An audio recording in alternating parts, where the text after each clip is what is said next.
Welcome back, YouTube. Started this morning leak testing the right tank again. And good news is I got the rivet sealed. Bad news is both upper corners of the rear baffle still blowing bubbles. It's not a huge leak, but it's still a leak. And I thought I had the camera going for the fix, but I didn't. So I apologize for that, but I thinned out some more sealant, used a needle with a syringe, injected it into the corners to get it on the inside, and then I put some more on the outside, and I used a vacuum to pull a slight momentary vacuum on the tank to try and pull some of it into the offending holes. So now you can see the tank is sitting on the floor over towards the garage door there. Hopefully it will flow into all the areas it needs to, and I'll try it again day after tomorrow and see what it's like. In the interim, this is the left leading edge. Took it back off of the wing. Realized I'd never finished putting those rivets in for the splice strip, so no point in not having them in there now. I think I originally left them out because I thought I might need some adjustment to close up a gap between the tank and the leading edge, but this entire plane is match drilled with a CNC punch. Everything lines up the way it's supposed to, so there's no need for anything like that. So I'm just going ahead and putting those rivets in now, making that permanent, so that I can get on with the scary part, which is starting the install of the leading edge lights.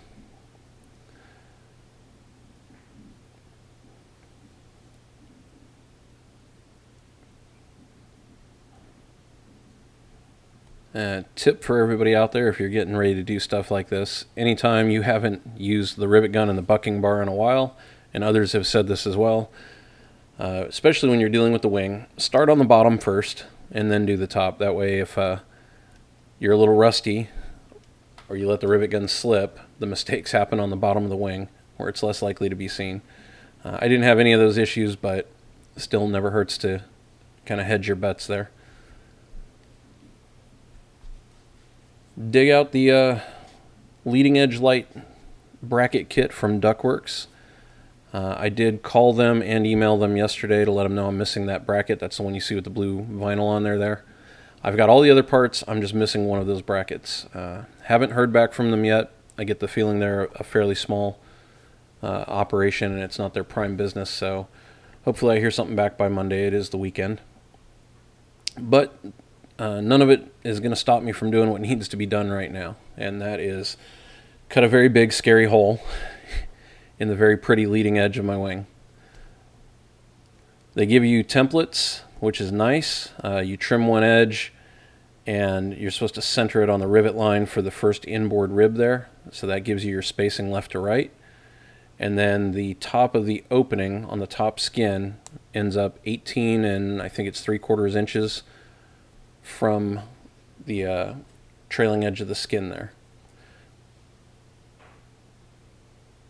Once you got that, you stick the template on there,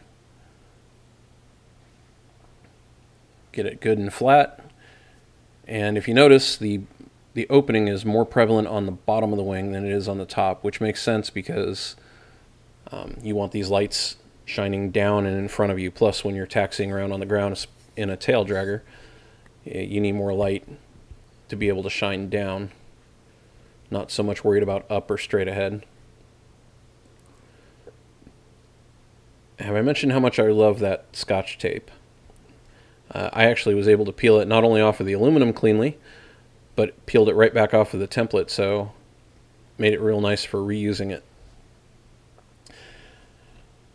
Now the age-old dilemma, trying to figure out what I want to cut stuff with.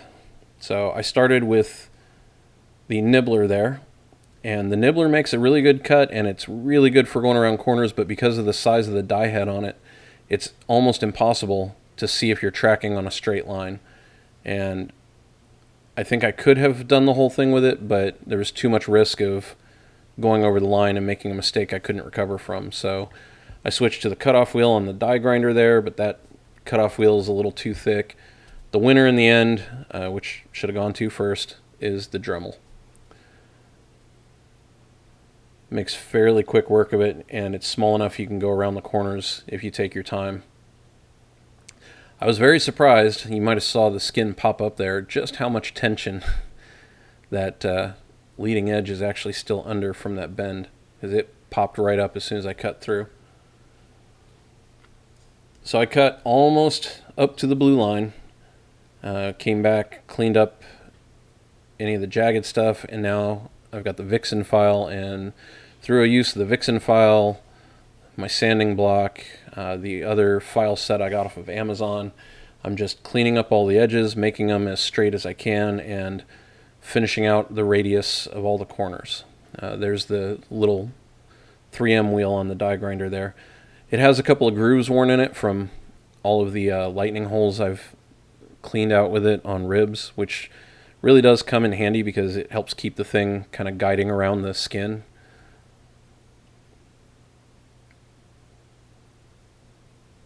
So now it's just a whole bunch of file work, and as scary as this hole was to make, it really wasn't too bad.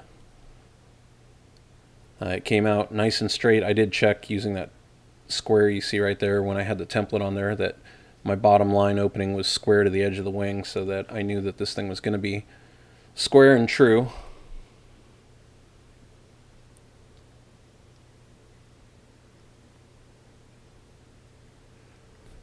Pretty much got it all the way to the line and cleaned up the way I want. Now it's just cleaning up the edges, making sure they're nice and smooth. You don't want anything to dig into or scratch or cut the plexi later on. And I'm going to leave that plexi bagged up for as long as possible. I'm not going to cut and install the lens right now. And you see me measuring the opening. None of that's going to happen. There's the final cut. None of that's going to happen until I get my lighting kit in. And that way I make sure there's no need to have to trim anything else. I shouldn't have to, especially without these being attached to the wing. It should be pretty easy to get the light in and out of there, but I need to make sure that I'm able to do it when this is attached to the wing as well, because I might have to change them or fix something later on. But I can go ahead with the rest of the bracket work. So these are the little retainer clips that'll hold the plexi in. They're going to have nut plates on them, and I'm just drilling the skin for where they're going to go later on. And then I went ahead and marked them so I knew which one I had drilled for where. I don't think it's going to matter. They should all match up, but just to be safe, I'm going to put them right back where I got them from. So now that those holes are drilled, I'm done with the template again for a while. And now I need to attach the nut plates that are going to hold that bracket to the ribs. And these mount at an angle as well, so that this entire bracket is pointed down towards more of the opening that we just made in the leading edge. So there's another template for marking these holes. Off camera, I went ahead and glued it to a piece of cardboard to thicken it up. And now I'm just punching out the two guide holes in it. And there's a fair amount of slop in the bracket so that you can tweak it or adjust the aim of the lights later. So you want to be as accurate as you can, but there's a lot of wiggle room for fixing mistakes later. And the way it ended up working out is those nut plates ended up just on the edge of the of that bolster there on the lightning hole on the forward end of the rib. You can just barely make out the two that I drilled on this side. So you get a couple of number 30 holes drilled first. You use Cleco to hold the nut plate in place. No real guidance on how to line the nut plates up. It's just whichever way makes the most sense. Got them in the orientation I wanted, and then drilled the hole out to number 40. Stick a Cleco in, and then drill out the other one.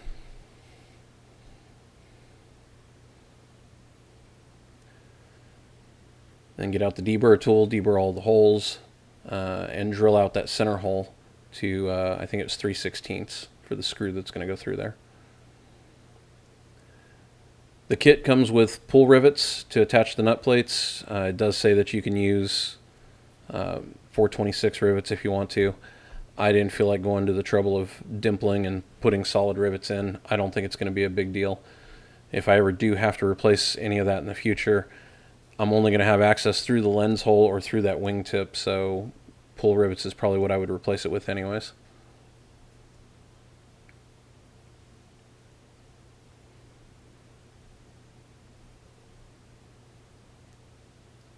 I'm glad I'm doing this without this thing attached to the wing. I know you can retrofit this kit and put it into a flying plane, and I can see how you could do it, but it would definitely be a lot more challenging to have to do all of this through that one little hole that you make for the lens.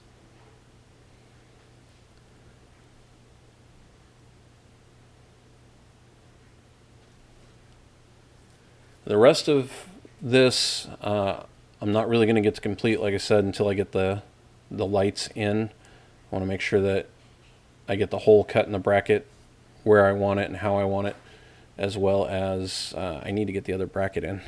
But I did go ahead and take this bracket and temp installed it with all 4 screws. Those were really challenging to get in there.